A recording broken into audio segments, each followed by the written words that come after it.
평정협정, 소파.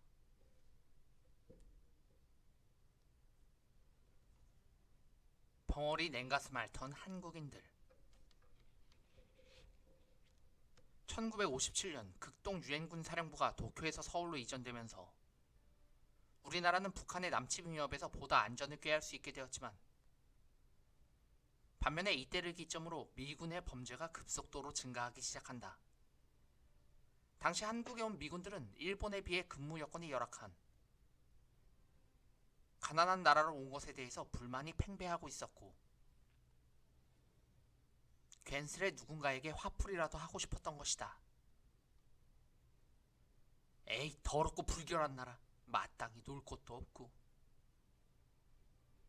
사람들은 죄다 슬래키 보이들이야.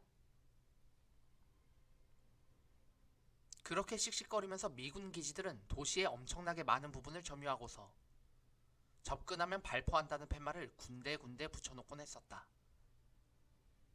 게다가 당시 미국에서는 유색인종에 대한 인종주의가 팽배하고 있었어서 같은 인간이라도 같은 목숨으로는 생각하지 않았기에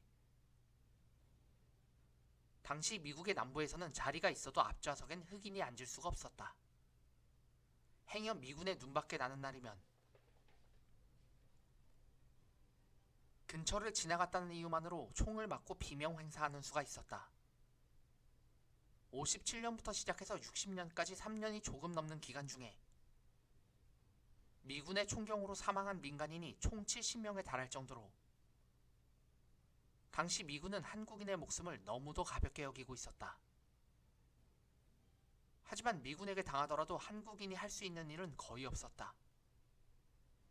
미국이란 나라는 어쨌거나 한국을 전쟁에서 구해준 은인과도 같았고, 배고픈 한국인들에게 물자와 식량을 나눠주기까지 하는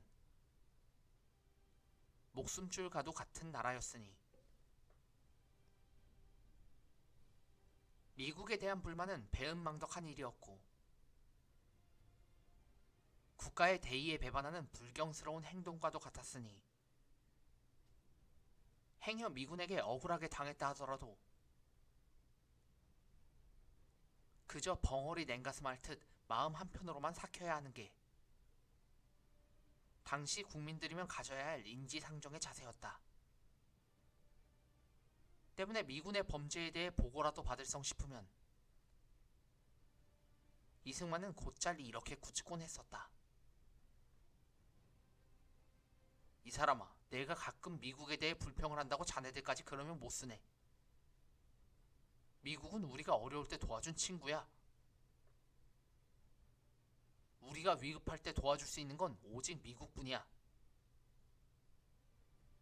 미국 군인의 비행이 신문에 나면 대미 감정이 좋지 못해지니 되도록 신문에 보도되지 않고 처리하도록 해야 돼.